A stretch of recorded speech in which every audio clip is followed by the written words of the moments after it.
They say love is the strongest magnetic force on the planet Earth. But if this is really true, why is love such a complicated subject matter?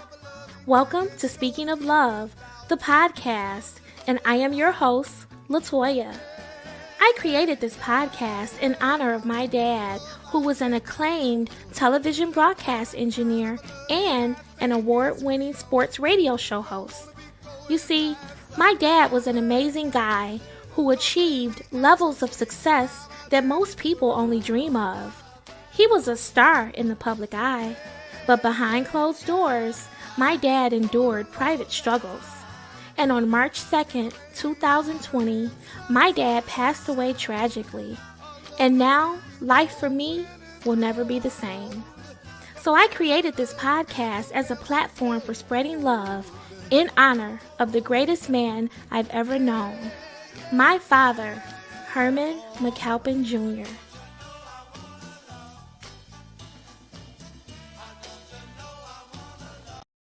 Welcome to Speaking of Love, the podcast, with your host, Latoya. This podcast was created as a platform for spreading love. Hello, welcome everyone. Welcome to Speaking of Love, the podcast, and I am your host, Latoya. Today's podcast will be a little different from the other podcasts. As you all know, I usually interview a guest, but today I don't have a guest. Today I wanted to have my podcast all to myself because I want to speak to each and every one of you about a topic of discussion that's very near and dear to my heart. And that subject matter is suicide. As you all know, this platform was created in honor of my father, Herman McAlpin Jr., who committed suicide on March 2nd of 2020. My dad was actually involved in a murder-suicide. Moments before taking his own life, he murdered and killed his wife. And today I'm standing before you today to talk about this topic because it's very sincere and dear to me. My father had, of course, problems that led to the murder-suicide. And when people commit suicide and when people act in the way that my father acted on that fateful day, there's always an underlying reason. And today I want to talk to you all about the common myths about suicide. A lot of people don't want to touch this subject. A lot of people don't like to talk about suicide. A lot of people don't want to talk about mental health awareness, but it's all tied in together. And today I just want to spend a little time with you all and speak about this subject matter. So the first thing I like to do is I am going to share my screen with you. I have a PowerPoint presentation that I have been working on, and I want to share this information with you so that you can know what the common myths about suicide are, because most of us don't know. We have no idea. So I'm going to share my screen with you just a moment.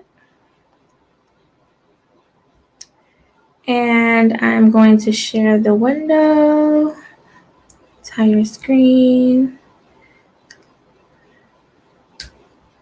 Just a moment. Okay, so here we are.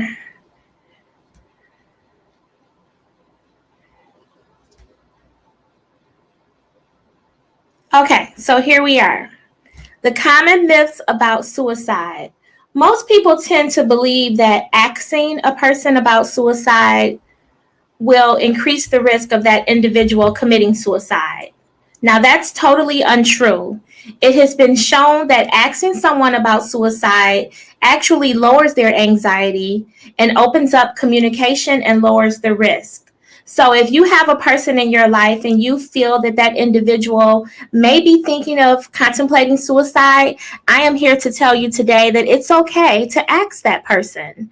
Ask them about their feelings of anxiety, sadness, depression. And this conversation can open up the door so that that person can be honest with you and they can get the help that they need.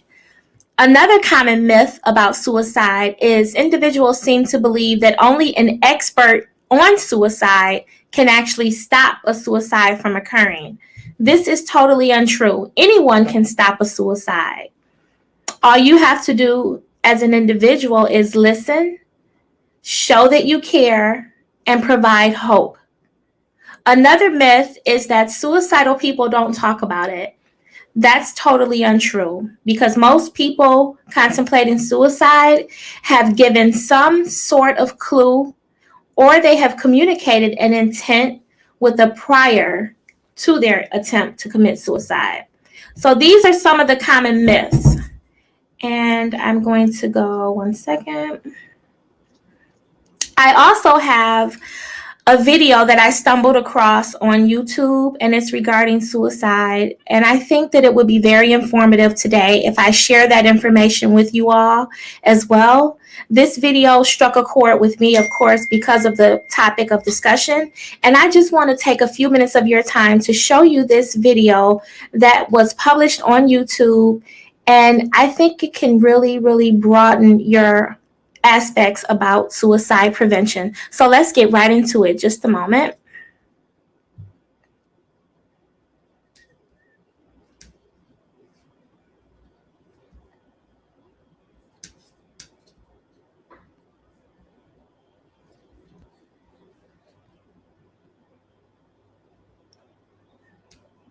You got that gun in your hand, you got that knife, you got the pills, you just throw it all down.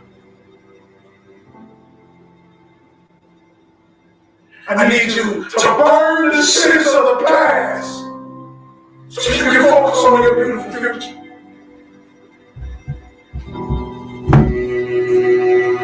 I need you to stop covering pain with drugs because it's only like putting bricks on a shallow shelf. Eventually it's going to fall back on you. You cannot cover it up. I simply want to tell you, keep going. I just want to tell you today that you are amazing, that you are strong. I want you to know that you're not alone. Because I too fight these demons every day. See, many people don't know the pain of losing a parent. It's just like literally losing a piece of your body, a piece of your soul, a piece of your heart, a piece of your mind. We miss the sin, we miss the smiles, we miss the jokes, we just miss them. And every day we gotta get up and pretend like that. We gotta get up like everything's okay, but we're dying inside. And what these inner cities have created is, we created babies that's buried in their mothers and fathers before they come in and women. And they have no psychiatrists. They have blood. They have nobody they care. So these poor babies must go on in the family life and fight. Without learning the lessons. Without learning anything. They gotta keep going. And then they end this pain. Because this pain they never felt before. It's called mental depression. See, the scary thing about mental depression is you cannot see it. It is invisible. It shows up in people with beautiful smiles, and it shows up in people with nice jobs and a regular life, and you never know the battle that's fighting inside. Life is long. Life is hard. But there's a purpose in the back. See, I went through this. I had a beautiful dream that I finally had saved my mother.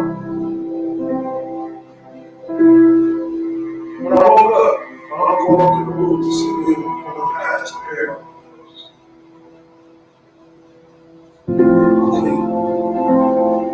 The person I worked for my entire life. My heart was gone. I want to tell you this. I too felt that pain. I too felt that suicide. I too felt that mental depression. I once stood in the place with a gun to my head and said, I do not want to live anymore. My mother's gone. My father was nowhere to be found. Why should I leave? But I listened from God. When God spoke with us, He said, "Will, don't do it."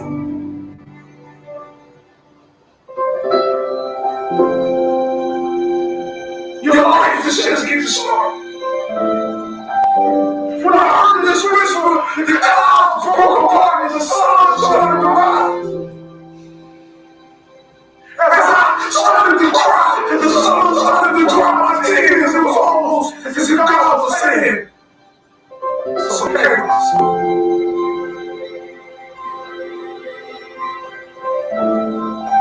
When I realized this very day that God did not punish me, He simply let a child that wasn't able to be a child live again.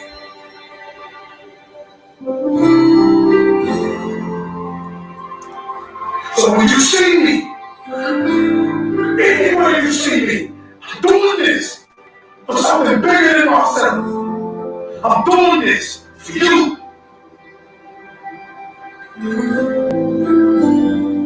And for every child, woman, or man that lost somebody, I want you to look in the mirror today. I want you to say their names. And I want you to repeat after me. Live through me. I need you to make sure that the word is the name. I need you to make sure you represent the word. And I need you to make sure you understand this. Life is long. Life is hard. But it's worth it. It's worth it. Live.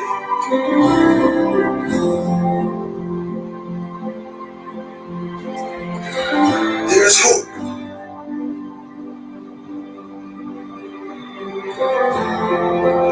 I'm here for you.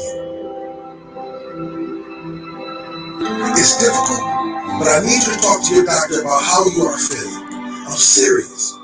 It's no different from having something wrong with another part of your body like heart disease. Let's end the stigma around it. These feelings you have will pass, and help is available.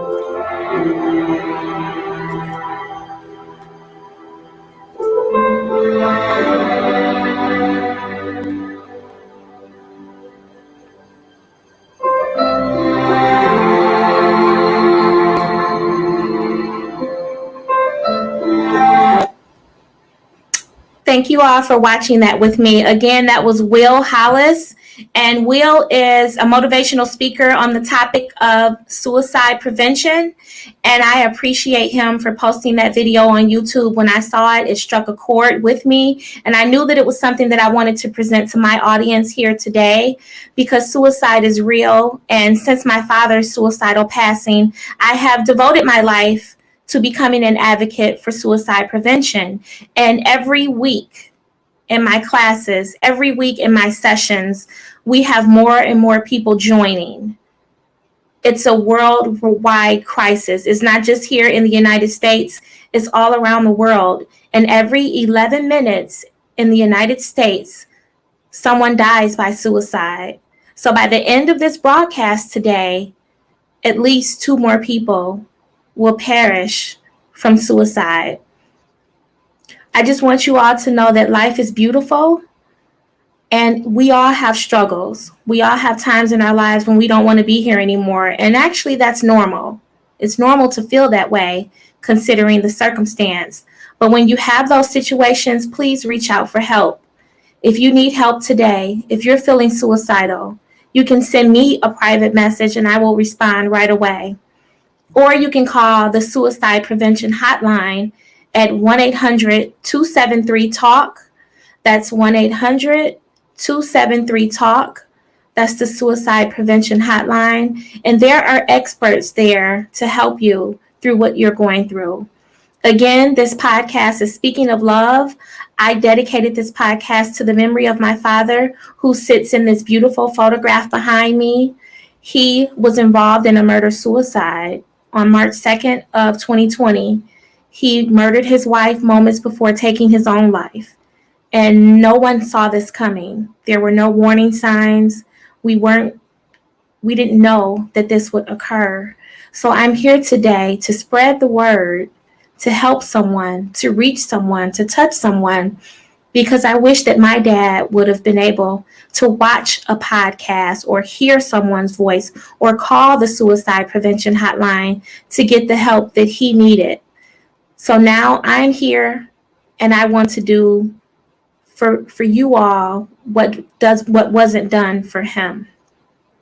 And I'm going to end this podcast today by letting you all know that I want to lead my life with love, because love is the thing that makes all things beautiful. And when people are in a situation where they're committing suicide and they don't want to live anymore, usually there's a lack of love somewhere. My father had a lot of love around him, but he wasn't receptive to that love because of mental health challenges that he was facing at that time.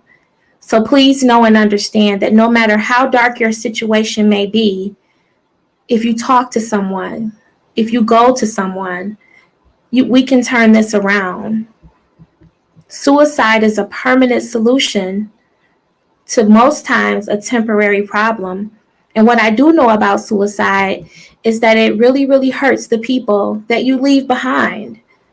My sisters, my cousins, my uncles, we're all left bearing the pain of losing my dad and his wife. So I thank you all for being here this week to talk about suicide prevention. I will be back again next week. But before we close this episode out, I want you all to know that I will be back on tomorrow, which is Sunday. I don't usually record my podcast on Sunday, but I have a very special guest here tomorrow. His name is Mr. Singleton, and Mr. Singleton he attended my dad's memorial ceremony, and he delivered a beautiful prayer and a beautiful speech in honor of my dad. So tomorrow we're going to be on and we're going to talk a lot more about my father and who he really was. A lot of us don't realize the effects of losing someone to suicide, but I think the impression and the impact behind what you will see tomorrow will leave you with a greater appreciation for life itself. So as we end this podcast episode, I do have an interview that my dad was in right before his passing. And this is like the last recorded memory that we have of my dad in the public eye. And I'd like to play that video as we exit and conclude this podcast today. And I thank you all for being here. And I will see you tomorrow, which is Sunday at 12 o'clock noon Eastern Standard Time, for my 60th episode of Speaking of Love. And I will have Mr. Singleton here to talk to you all about my father. So let me go ahead and play this video as we exit. And I hope you all enjoy the rest of your day. In this market as well.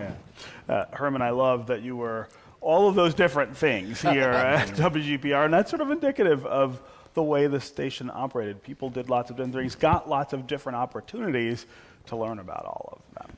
Yeah, I am extremely blessed to have been hired at the time that I was a 22-year-old kid out of college. And I worked at WDET. You know, as a college work-study student, I got a chance to meet Mr. George White. And he was being interviewed about the prospect of WGPR, nation's first owned and operated black TV station, opening. And I begged him, man, please hire me. Please hire me on the ground floor. I am very trainable. And, you know, I'm very, very grateful that the experience at WGPR helped me get a job at Channel 7, which I worked for 30 years after that, and the job as a news cameraman. You may not know who I am, a lot of people, but you have seen my work on the air. And there's no 2 days alike as a news cameraman. And I've been very blessed to work with a lot of people who I learned a great deal from, who I respect in the industry, and Karen Hudson and Doug Morrison, the two of them from GPI. Doug Morrison, right? I remember him too. Ken, I'd like to.